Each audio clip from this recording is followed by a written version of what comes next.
Dalam kehidupan sehari-hari, kita sering mendengar kata empati. Nah, konselor sebagai orang yang akan memberikan pelayanan tentu harus memiliki sikap empati. Nah, tujuannya di sini agar terjadi komunikasi yang baik antara konselor dan kliennya atau konseling. Nah, dalam konteks konseling ini, empati itu diperlukan agar terciptanya hubungan yang baik dengan konseling pada tahap-tahap awal konseling. Pada prinsipnya, empati ini bisa dipelajari. Nah, adapun pengertian empati menurut Rogers, empati itu bukan sesuatu yang bersifat kognitif. Namun Rogers berpendapat bahwa empati itu meliputi emosi dan pengalaman, di mana usaha untuk mengalami dunia klien atau konseling sebagaimana ia mengalaminya. Dengan demikian, seorang konselor nantinya dapat berusaha untuk memahami pengalaman klien menurut sudut pandang klien itu sendiri atau sudut pandang konseling itu sendiri. Empati di sini merupakan satu dari 3 atribut penting yang dipunyai atau yang harus dimiliki oleh seorang konselor agar dia dapat meningkatkan kemampuan profesionalitasnya. Sedangkan secara lebih luas dijelaskan oleh Ivey bahwasanya Ivey ini menggambarkan bagaimana kita ketika berempati, bagaimana kita bisa melihat dunia melalui mata orang lain, kemudian bagaimana kita mendengarkan seperti orang lain mendengar, dan bagaimana kita merasakan seperti apa yang orang lain rasakan. Nah, dalam proses konseling ini, konselor tidak boleh terlalu larut dalam pikiran dan perasaan konselingnya. Baik, berdasarkan beberapa referensi yang telah saya baca mengenai empati, dapat saya simpulkan bahwa empati adalah bagaimana kemampuan yang kita miliki untuk memahami apa yang dirasakan oleh orang lain. Nah, dari situ kita dapat melihat sesuatu atau masalah dari sudut pandang orang lain, dan juga kita dapat membayangkan diri kita sendiri berada pada posisi orang tersebut. Nah, dari rasa empati inilah akan muncul getaran hati, dan dari getaran hati tersebut ada keinginan untuk melakukan sesuatu atau membantu orang tersebut. Nah, empati ini berperan penting dalam membangun dan menjaga hubungan antara sesama manusia. Selanjutnya, kita akan membahas mengenai aspek-aspek empati. Nah, aspek-aspek empati di sini terbagi menjadi 6. Yang pertama itu adalah kemampuan menyesuaikan atau menempatkan diri, dimana di sini maksudnya kita itu dapat memiliki kemampuan menyesuaikan atau menempatkan diri kita dengan keadaan yang dialami oleh orang lain. Nah, ketika kita sudah mampu menerapkan atau menempatkan diri kita terhadap situasi orang lain, maka hal itu sudah dapat mencerminkan bahwa kita pandai atau kita memiliki kepribadian yang berempati. Kemudian yang kedua, kemampuan menerima keadaan atau posisi dan keputusan orang lain. Nah, di sini ketika kita mampu untuk menerima keadaan, ketika kita mampu berada di posisi orang lain, hasil dan apa yang kita lihat, diperhatikan dan kita rasakan itu dapat memengaruhi keputusan diri kita untuk bisa menerima atau menolaknya. Kemudian yang ketiga ada kepercayaan. Nah, di sini poin penting dari timbulnya rasa empati itu adalah bagaimana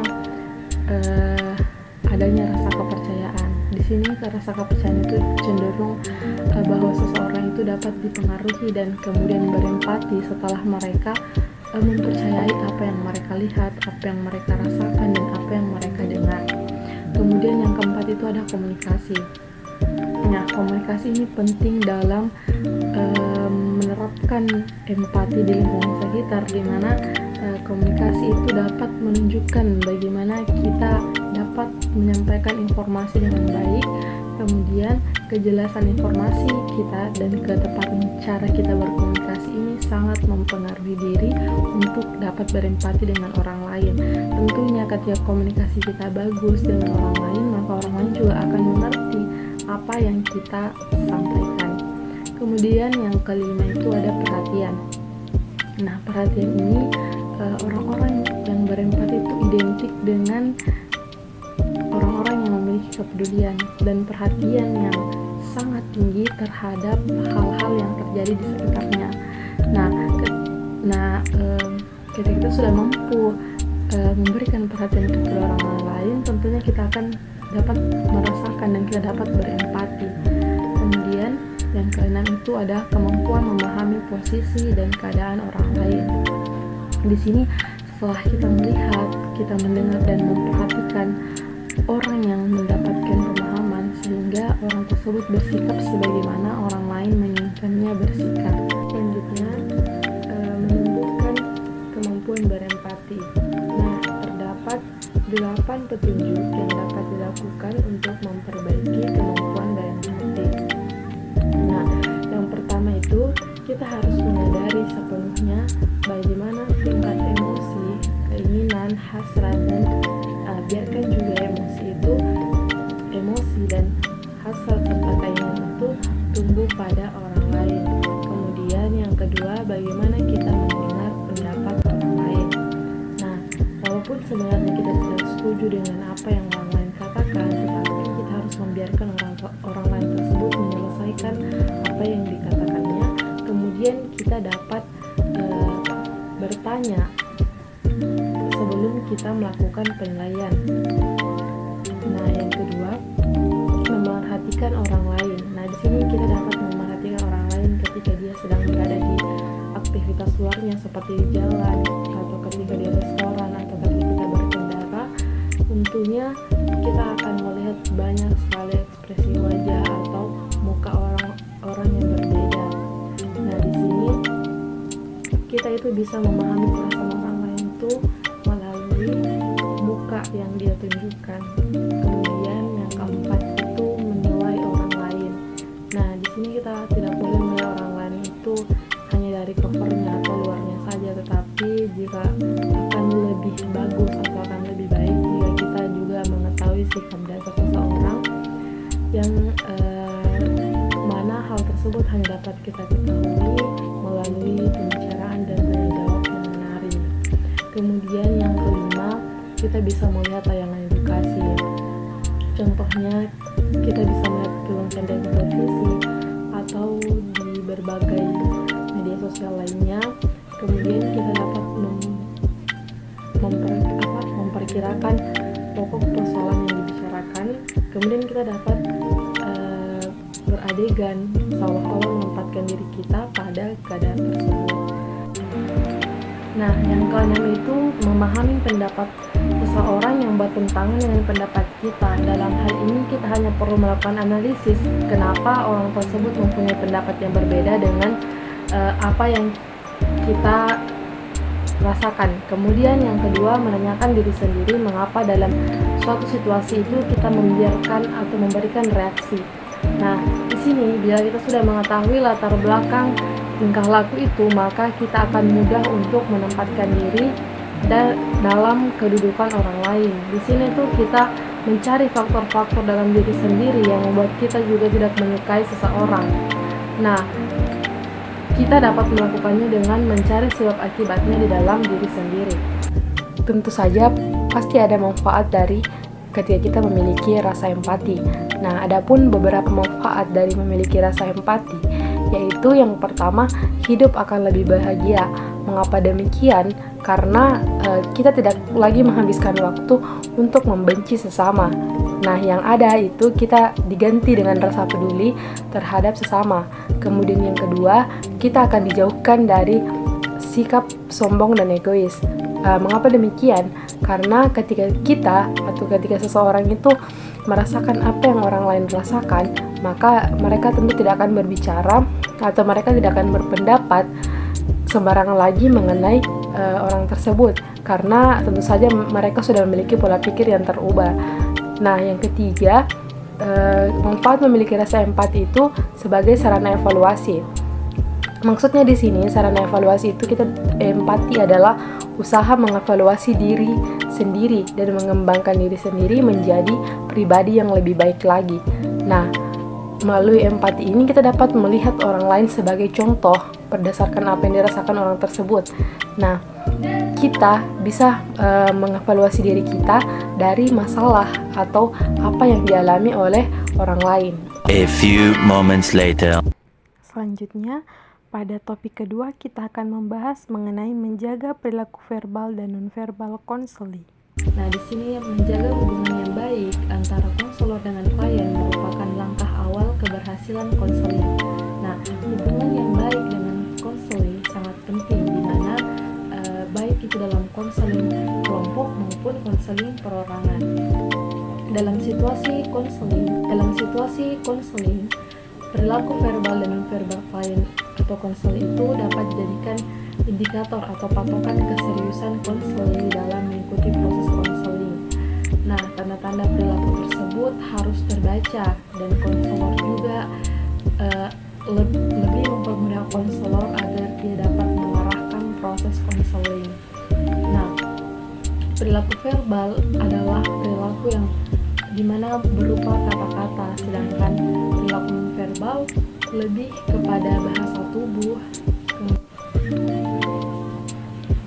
Nah, bahasa tubuh merupakan indikator yang dianggap paling jujur atau paling penting dibandingkan dengan perilaku verbal, karena perilaku nonverbal ini tidak bisa berbohong, di mana dia tidak bisa berbohong tentang apa yang sedang dialami oleh seseorang. Dilihat dari ekspresi wajahnya, misalnya merupakan wujud perasaan yang sedang dialami oleh orang. Nah, perilaku verbal adalah perilaku yang dimana berupa kata-kata, sedangkan perilaku nonverbal lebih kepada bahasa tubuh. Adapun jenis-jenis perilaku nonverbal meliputi kontak mata, dimana pada kontak mata ini kita dapat melihat atau menatap lawan bicara kita. Pada saat proses konseling, apakah konseling ini menatap ke bawah atau menatap objek yang lain, atau menutup matanya dengan tangan. Kemudian di sini kita juga bisa melihat mata konseling, apakah matanya bersinar, berair, atau bahkan terbuka lebar. Kemudian kulit. Di sini kulit itu kita bisa melihat bahwa pada saat proses konseling bagaimana kulitnya, apakah dia seperti pucat, berkeringat, dan segar. Nah, berikutnya juga dapat dilihat dari postur tubuhnya di sini, apakah dia tegak atau dia sedang letih. Kemudian dapat dilihat dari ekspresi mukanya, seperti dia menunjukkan ekspresi riang atau mukanya agak berkerut. Kemudian juga dapat diperhatikan dari gerakan tangan dan jarinya, seperti tangan digerak-gerakkan tanpa tujuan, atau dia menggigit kuku, menggaruk kepala, gemetar, atau menarik kancing bajunya. Kemudian ada pun gerakan-gerakan lain seperti dia menekan bibir dengan jari, mengangkat bahunya, serta mengedipkan mata. Terus tingkah laku nonverbal juga ini berkaitan dengan nada suara, di mana nada suara di sini meliputi bagaimana ketika seorang konselor berbicara, apakah dia berbicara dengan kecepatan ucapan seperti cepat, sedang, dan lambat, sedangkan kekuatan suara seperti kuat, sedang, atau halus. Terus dilihat dari bagaimana cara mengucapkan katanya, seperti rapi atau tidak teratur, atau perkataan yang keluar itu menetap atau berubah-ubah. Nah, jenis-jenis perilaku klien tersebut baik dari segi verbal maupun nonverbal merupakan indikator bagi konselor mengenai sifat-sifat konseling, bagaimana konselor dapat melihat kesiapan konseling dalam proses konseling, kondisi pikiran dan perasaan konseling, serta perasaan lain yang sedang dirasakan atau yang berkenaan dengan diri konseling. Nah, konselor di sini harus peka atau sensitif dalam melihat dan menafsirkan tanda-tanda perilaku konseling, baik secara verbal maupun nonverbal. Konselor akan mengalami kesulitan jika konseling itu sangat tertutup. Misalnya dia hanya menunggu atau menggeleng ketika diajak bicara. Dalam proses konseling, bagaimana caranya agar konselor itu mau berbicara? Di sini konselor bisa memberikan pernyataan atau bisa menyampaikan kalimat pilihan mengatakan, semakin banyak kamu berbicara, maka semakin mudah saya membantu menyelesaikan masalah kamu. Kemudian opsi kedua, jika kamu tidak mau bicara, maka saya kesulitan membantu kamu.